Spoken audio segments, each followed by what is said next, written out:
नमस्कार साथियों, welcome to crazy GK trick. आज के इस वीडियो से जीएस की हमारी सिलेक्शन सीरीज स्टार्ट हो रही है, जिसमें हम डेली एक टॉपिक कवर करने वाले हैं। इस सीरीज की सबसे खास बात यह है कि हम सिर्फ थ्योरी नहीं पढ़ेंगे यहाँ पर, बल्कि पिछले 2-3 सालों में जो लेटेस्ट क्वेश्चन पूछे गए एग्जाम में उनको भी हम यहाँ पर कवर करने वाले हैं। जब आप लेटेस्ट क्वेश्चन सॉल्व करोगे, इजीली आपसे क्वेश्चंस बन जाएंगे, तो यहाँ पर आपका कॉन्फिडेंस बढ़ेगा और वही कॉन्फिडेंस आपको सिलेक्शन तक लेकर जाएगा। लेकिन लेक्चर शुरू होने से पहले फ्रेंड्स, एक जरूरी इन्फॉर्मेशन, इस वीडियो का जो पीडीएफ है और प्रैक्टिस के लिए मॉक टेस्ट है, ये हमारे एप्लीकेशन पर जो 100 आवर जीएस का कोर्स है मेरा, उसमें अवेलेबल करा दिया है। जिन बच्चों ने कोर्स ले रखा है उन्हें वहाँ पर पीडीएफ के साथ साथ कुछ एक्स्ट्रा क्वेश्चन भी मिलेंगे टेस्ट में। मैंने आपकी प्रैक्टिस को और मजबूत बनाने के लिए वहाँ पर दे रखे हैं। और जिन भी बच्चों ने 100 आवर जीएस का कोर्स नहीं ले रखा है, अगर लेना चाहते हैं तो डिस्क्रिप्शन बॉक्स और कमेंट बॉक्स में लिंक दे रखा है, वहाँ पर क्लिक कर आप कोर्स को एनरोल कर सकते हैं। इसके अलावा क्रेजी जीके ट्रिक एप्लीकेशन पर भी ऑप्शन अवेलेबल है, वहां से भी आप कोर्स को एनरोल कर पाएंगे। आज का जो हमारा पहला टॉपिक होने वाला है वो होने वाला है महाजनपद। एंशिएंट हिस्ट्री में one of the most important topic आता है महाजनपद, जहां से एग्जामिनर काफी क्वेश्चंस पूछ रहा है। क्वेश्चन बिल्कुल सिंपल होते हैं। अगर आपने to the point exam oriented content को अगर कवर करा होगा तो आप बड़ी आसानी से सारे क्वेश्चंस लगा लोगे। और हमारा फोकस भी इस सीरीज का यही है, वो कंटेंट कवर करो जो एग्जाम में लगातार पूछा जा रहा है, तभी हम एग्जाम से पहले हमारा पूरा सिलेबस अच्छे से कवर करके जा पाएंगे। चलिए अब बिना किसी देरी के सेशन को हम स्टार्ट करते हैं। महाजनपद की बात करें, बहुत ही आसान और एकदम कंसाइज तरीके से हम इस टॉपिक को कवर करेंगे। सबसे पहले हम इसका एक छोटा सा इंट्रोडक्शन देखेंगे, फिर जानेंगे कि एग्जाम में किस तरीके के सवाल बनते हैं, और आखिरी में हम 20 मोस्ट इंपॉर्टेंट एमसीक्यू सॉल्व करने वाले हैं जो अभी लेटेस्ट एग्जाम के अंदर पूछे गए हैं। मतलब ये ऐसे क्वेश्चंस होने वाले हैं कि आपको 100% आने वाली एग्जाम में जरूर देखने को मिलेंगे। तो महाजनपद की बात कर रहे हैं फ्रेंड्स, तो सबसे पहले बात करते हैं इनके सोर्स की, यानी इनके स्रोत की।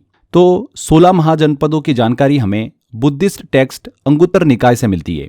ये 6th सेंचुरी बीसी का वो काल था जिसे गंगा वैली में सेकेंड अर्बनाइजेशन के नाम से जाना जाता है।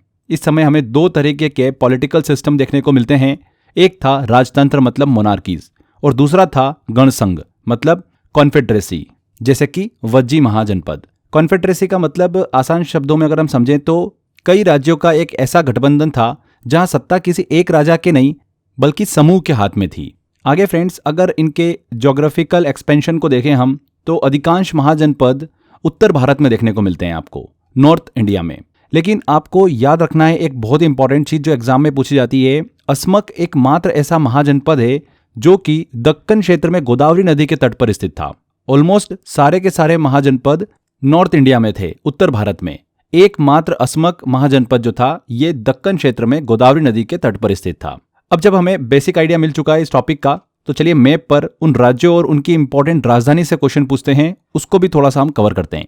कुछ इंपॉर्टेंट हम कवर करेंगे। 16 से क्वेश्चन नहीं बनते हैं, उसमें से कुछ ऐसे 5-6 इंपॉर्टेंट महाजनपद है जहां से क्वेश्चन एग्जामिनर पूछ रहा है, हम उनको कवर करेंगे। सबसे पहले आता है मगध। देखिए, मगध जिसकी राजधानी राजगृह थी, बाद में पाटलिपुत्र बनी थी।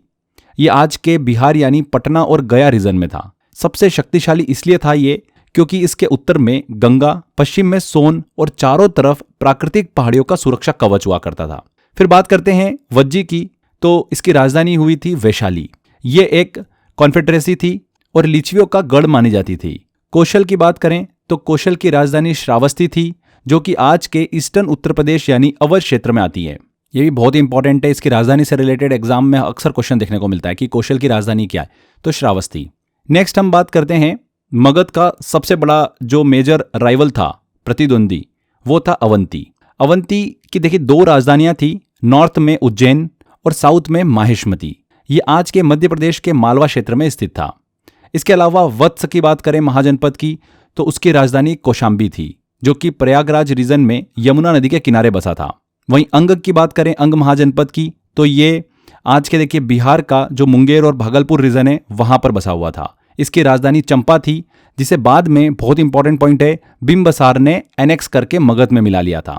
ठीक है, तो ये हमने कुछ इंपॉर्टेंट यहाँ पर महाजनपद और उनकी कैपिटल को लेकर डिस्कस किया, और उनकी करंट लोकेशन से भी क्वेश्चन एग्जाम में लगातार पूछ रहा है, तो वो भी मैंने आपको बताया है ना। एक एक लाइन में यहाँ पर एग्जाम में क्वेश्चन बन जाता है। नेक्स्ट देखिए फ्रेंड्स, एक सवाल मन में आता है कि इतने सारे राज्यों में मगध ही सबसे पावरफुल कैसे बना। इसके पीछे 4 प्रमुख कारण थे।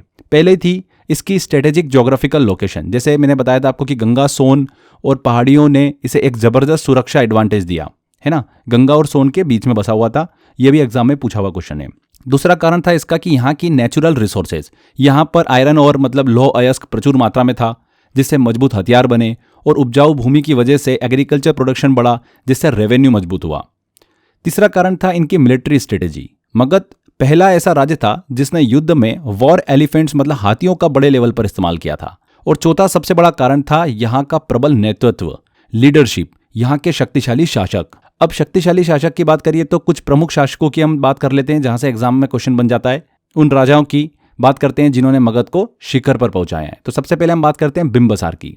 बिंबसार ने ही हर्यक डायनेस्टी की देखिए स्थापना करी थी। इन्हें मगध की सर्वोच्चता का असली फाउंडर माना जाता है। इन्होंने मैट्रिमोनियल अलायंसेस मतलब विवाह संबंधों के जरिए अपने साम्राज्य का विस्तार किया था बिंबसार ने। इनके बाद इंपॉर्टेंट हुए बिंबसार के पुत्र अजातशत्रु। अजातशत्रु गद्दी पर जब बैठे, एक बहुत ही देखिए एग्रेसिव एक्सपेंशनिस्ट शासक थे। इन्हें कुणिक भी कहा जाता है। क्या कहा जाता है? कुणिक। ये भी एग्जाम में पूछ लेते हैं कि कुणिक इनमें से किसे कहा जाता है, तो अजातशत्रु को। इनके मंत्री वस्कार, नाम याद रखिएगा, वस्कार। इन्होंने वज्जी पर हमला करने के लिए गौतम बुद्ध से एडवाइस ली थी। अजातशत्रु के जो मंत्री थे वस्कार, इन्होंने वज्जी पर जब हमला करना था उसके लिए गौतम बुद्ध से एडवाइस ली थी। वैशाली को जीतने के लिए अजातशत्रु ने वेरी इंपॉर्टेंट है, 2 नए हथियारों का इस्तेमाल किया था। एक था रथ मूसल, ब्लेड लगा रथ, और दूसरा था महाशिला कंटक, ये भारी पत्थर फेंकने वाली मशीन हुआ करती थी। तो 2 बहुत ही नए हथियारों का इसने इस्तेमाल किया था वैशाली को जीतने के लिए, रथ मूसल और महाशिला कंटक। अजातशत्रु के बाद अगले बड़े शासक कौन हुए? उदयन, जो कि पाटलिपुत्र की स्थापना के लिए प्रसिद्ध हुए। इन्होंने अपनी राजधानी को राजगृह से शिफ्ट करके पाटलिपुत्र बनाया। हमने बात करी थी मगध की 2 राजधानी हुई थी, पहले राजगृह और बाद में हुई थी पाटलिपुत्र। तो पाटलिपुत्र शिफ्ट किसने करी थी? उदयन ने करी थी। ओके। हर्यक वंश के बाद में फिर शिशुनाग डायनेस्टी आई थी, जहां पर राजा शिशुनाग ने अवंती को जीतकर मगध साम्राज्य का हिस्सा बना लिया था। मैं आपसे वही पॉइंट डिस्कस कर रहा हूं जहां से एग्जामिनर क्वेश्चन पूछ रहा है। ओके, तो शिशुनाग ने अवंती को जीतकर मगध साम्राज्य का हिस्सा बना लिया था। आगे इसके एडमिनिस्ट्रेशन और इकोनॉमी को डिस्कस करें तो इसमें सबसे इंपॉर्टेंट चीज क्या आती है कि खेती की जो उपज होती थी, है ना, उसका 1/6 हिस्सा टैक्स के रूप में लिया जाता था, जिसे क्या कहते थे? भाग कहते थे। महाजनपद काल में राजा की मदद के लिए अमात्य जैसे हाई रैंकिंग ऑफिसर थे। ये एग्जाम में पूछा हुआ क्वेश्चन है। व्यापारियों के संगठन को श्रेणी या फिर ट्रेड गिल्ड्स कहा जाता था। क्या कहा जाता था? श्रेणी या फिर ट्रेड गिल्ड्स। अगर सिक्कों की तरफ देखें तो इस काल में चांदी के पंच मार्केट कॉइन्स यानी आहत सिक्के चलते थे, जिन्हें कर्षापण कहा जाता था। क्या कहा जाता था? कर्षापण। बहुत ही इंपॉर्टेंट है, एग्जाम में 2 से 3 बार ये पूछा जा चुका है। यहाँ की पोट्री को नॉर्दर्न ब्लैक पॉलिश्ड वेयर कहा जाता था, जो कि अपनी चमक के लिए बहुत ज़्यादा मशहूर थी। युद्ध के लिए सेना में चतुरंग सिस्टम था। इसमें इन्फेंट्री मतलब पैदल, कैवलरी, अश्व, एलिफेंट्स जो भी मैंने डिस्कस किया आपसे, और चैरियट्स मतलब रथ शामिल थे। इस थ्योरी के लास्ट में एक बहुत ही दिलचस्प बात हम डिस्कस करते हैं कि भगवान वर्धमान महावीर और गौतम बुद्ध इसी काल के कंटेम्प्रेरी मतलब समकालीन थे। महावीर जो यात्रक कुल के क्षत्रिय राजकुमार थे, उनकी माता त्रिशला एक लिच्छवी राजकुमारी थी, जिससे उनका संबंध जो है वो वज्जी लिच्छवी कॉन्फेडरेसी से जुड़ता है। वहीं बुद्ध जो है शाक्य कुल से थे, जो कौशल के पास स्थित एक गणसंघ था। मतलब ये वो समय था जब भारत राजनीति और धर्म दोनों ही क्षेत्र में एक नई पहचान बना रहा था। तो ये हमने मगध से related important theory section cover किया है, जहां से एग्जामिनर लगातार क्वेश्चन पूछ रहा है। टू द पॉइंट मैंने आपसे यहाँ पर इंफॉर्मेशन डिस्कस करी है। चलिए अब बारी है फ्रेंड्स हमारे टेस्ट लगाने की।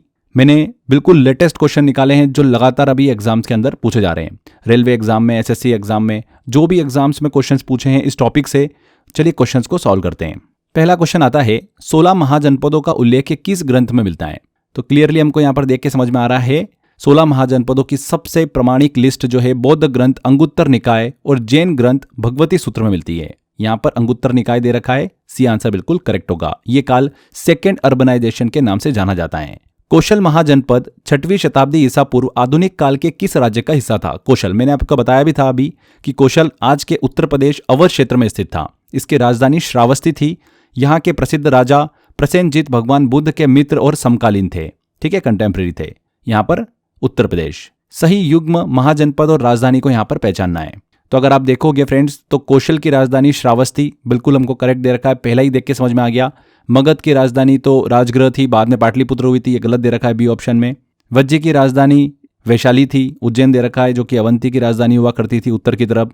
अंग की बात करें तो अंग की राजधानी चंपा थी, ना कि पाटलिपुत्र थी। तो बाकी सारे देखिए यहाँ पर जो युग्म है वो गलत है, सिर्फ ए वाला ऑप्शन करेक्ट होगा। बुद्ध ने अपने सबसे अधिक वर्षावास जो थे, रेनी सीजन, वो यहीं पर ही बिताए थे, श्रावस्ती में। एग्जामिनर का मोस्ट फेवरेट क्वेश्चन है। नेक्स्ट आता है मगध महाजनपद किन नदियों से घिरा हुआ था। तो मगध के उत्तर में गंगा और पश्चिम में थी सोन नदी। नदियों के कारण इसे सुरक्षा, व्यापार और कृषि में जबरदस्त लाभ मिला, जिससे यह सबसे शक्तिशाली राज्य बना। तो गंगा और सोन। मगध की राजधानी को पाटलिपुत्र स्थानांतरित करने से पहले लंबे समय तक राजधानी कौन सी थी। तो पाटलिपुत्र से पहले मगध की राजधानी थी राजगृह, गिरिव्रज भी कहते थे इसको। ये 5 पहाड़ियों से घिरा एक प्राकृतिक किला था जहां से बिंबसार और अजातशत्रु ने शासन किया था। तो राजगृह। निम्नलिखित में से किस नगर की स्थापना का श्रेय उदयन को दिया जाता है। देखिए राजा उदयन ने पाटलिपुत्र नगर की स्थापना की थी। उन्होंने इसकी रणनीतिक और व्यापारिक इंपॉर्टेंस को देखते हुए राजधानी को राजगृह से यहां पर शिफ्ट किया था, पाटलिपुत्र। निम्नलिखित में से कौन सा शासक हर्यक वंश से संबंधित है। अशोक, अजातशत्रु, हर्षवर्धन या समुद्रगुप्त। तो क्लियर हमको समझ में आ रहा है अजातशत्रु। अजातशत्रु हर्यक वंश के एक शक्तिशाली शासक में से हुए एग्रेसिव शासक थे, जिन्हें कुणिक भी कहा जाता है। इन्हीं के समय राजगृह में पहली बौद्ध संगीति भी आयोजित हुई थी। Ajatashatru correct answer. बिंबसार ने वैवाहिक संबंधों से किस राज्य के साथ गठबंधन किया था। तो ये काफी अच्छा क्वेश्चन है। बिंबसार ने कौशल की राजकुमारी कौशल देवी के साथ विवाह किया था। इस मैट्रिमोनियल अलायंस के कारण मगध को काशी का क्षेत्र रेवेन्यू के तौर पर मिला था। तो यहां पर कौशल बिल्कुल करेक्ट होगा। मगध के किस राजा ने अंततः अवंती महाजनपद को जीतकर मगध साम्राज्य में मिला लिया था। तो हमने डिस्कस भी किया था कि मगध और अवंती की लंबी राइवलरी चली और राजा शिशुनाग ने इसे खत्म किया। उन्होंने अवंती को जीतकर मगध साम्राज्य का विस्तार किया था। तो शिशुनाग ने। C answer. वज्जी महाजनपद की राजधानी थी।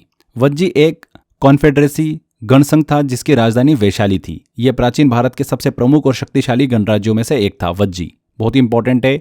MTS 2024 का भी एक क्वेश्चन पूछा हुआ। देखिए वज्जी पर प्रस्तावित आक्रमण के बारे में सलाह लेने हेतु बुद्ध ने किससे मुलाकात की थी। तो अजातशत्रु ने अपने बुद्धिमान मंत्री वत्सकार को बुद्ध के पास भेजा था। बाद में वत्सकार ने वज्जी संघ में डिवाइड एंड रूल, फूट डालो और राज करो नीति जो है वो अपनाई थी। तो आक्रमण के बारे में सलाह लेने हेतु बुद्ध से किसने मुलाकात की थी। अजातशत्रु के मंत्री वत्सकार ने। वर्धमान महावीर लिच्छवियों का एक क्षेत्रीय राजकुमार थे जो इनमें से किस संघ का हिस्सा थे। तो भगवान महावीर का जन्म वैशाली के पास कुंड ग्राम में हुआ था। उनकी माता त्रिशला लिच्छवी राजकुमारी थी जो कि वज्जी संघ का सबसे महत्वपूर्ण हिस्सा था। किसका? वज्जी का। निम्नलिखित में से कौन गौतम बुद्ध के समकालीन नहीं थे। बिंबसार, अजातशत्रु, महापद्मानंद या फिर प्रसेनजीत। तो बिंबसार, अजातशत्रु और प्रसेनजीत भगवान बुद्ध के कंटेम्प्रेरी थे, जबकि महापद्मानंद की बात करें तो इनका काल बुद्ध के निर्वाण के काफी बाद का है। तो ये गौतम बुद्ध के समकालीन नहीं थे। अमात्य शब्द किससे संबंधित है। अमात्य मैंने आपको बताया था महाजनपद काल के उच्च अधिकारी या फिर मंत्री वर्ग को कहा जाता था। ये राजा के प्रशासन एडमिनिस्ट्रेशन को चलाने में प्रमुख भूमिका निभाते थे। अमात्य। यहाँ पर बी आंसर, मिनिस्टर, ऑफिसर। महाजनपद काल में श्रेणी किसे कहा जाता था। देखिए बहुत बार रिपीट हुआ है क्वेश्चन ये। व्यापारियों और कारीगरों के संगठन को क्या कहा जाता था। श्रेणी या फिर ट्रेड गिल्ड्स कहा जाता था। ये क्वालिटी कंट्रोल और बैंकिंग जैसे काम भी करते थे। इनके मुखिया को श्रेष्ठिन कहते थे। तो यहाँ पर ट्रेड गिल्ड, व्यापारिक गिल्ड। भाग कर टैक्स किससे लिया जाता था। तो भाग खेती की उपज पर लगने वाला टैक्स हुआ करता था, जो कि आमतौर पर पैदावार का 1/6 हिस्सा होता था। किसानों से इसे रेवेन्यू के रूप में वसूला जाता था। किससे लिया जाता था। भाग टैक्स, भाग कर कृषक किसानों से। महाजनपद काल में उपयोग किए जाने वाले पंच मार्क्ड कॉइन्स किस नाम से जाने जाते हैं। तो चांदी और तांबे के पंच मार्क्ड कॉइन्स को कारशापन कहा जाता था। ये भारत के सबसे पुराने सिक्के हैं जिन पर अलग अलग आकृतियां पंच की जाती थी। नेक्स्ट क्वेश्चन आता है, महाजनपद पीरियड की कैरेक्टरिस्टिक पोट्री कौन सी है। तो महाजनपद काल की पहचान NBPW है। NBPW northern black polished where. ये अपनी विशेष चमक के लिए मशहूर थी और उस समय के विकसित शहरी जीवन को दर्शाती थी। NBPW। दक्षिण भारत में गोदावरी नदी के तट पर स्थित महाजनपद कौन सा था। काफी अच्छा क्वेश्चन है। 16 महाजनपदों में देखिए सभी ऑलमोस्ट नॉर्थ इंडिया में थे, जबकि एक अस्मक नाम से जो महाजनपद था वो एकमात्र महाजनपद था जो कि दक्षिण भारत दक्कन में गोदावरी नदी की घाटी में स्थित था। तो Asmaka A answer. Last question आता है। इस क्वेश्चन का जवाब आपको कमेंट बॉक्स में करना है। प्राचीन भारत के 16 महाजनपदों में से एक अंग महाजनपद की राजधानी कौन सी थी? अंग महाजनपद की राजधानी कौन सी रही है, ये आपको कमेंट बॉक्स में बताना है। बहुत ही इंपॉर्टेंट, अंग महाजनपद मैंने आपको बताया था आधुनिक बिहार के मुंगेर और भागलपुर जिलों के क्षेत्र में स्थित था। इसे प्राचीन काल में मालिनी के नाम से भी जाना जाता था। इसकी राजधानी क्या रही है, ये आपको कमेंट बॉक्स में बताना है। तो फ्रेंड्स, यहाँ पर हमारा ये टॉपिक कंप्लीट होता है महाजनपद से रिलेटेड। जितने भी क्वेश्चंस मैंने आपको कराए ये ऐसे क्वेश्चंस हैं जो लगातार एग्जाम के अंदर पूछे जा रहे हैं और बार बार रिपीट हो रहे हैं। अगर आप इनको अच्छे से क्वेश्चंस को लगा के जाओगे एग्जाम में, 100% आपका क्वेश्चन बिल्कुल सही होने वाला है। ठीक है, बहुत सारे बच्चे इन क्वेश्चंस को एग्जाम में छोड़ के आ जाते हैं, कंफ्यूजन के कारण क्वेश्चन जो है वो ड्रॉप कर देते हैं, छोड़ देते हैं।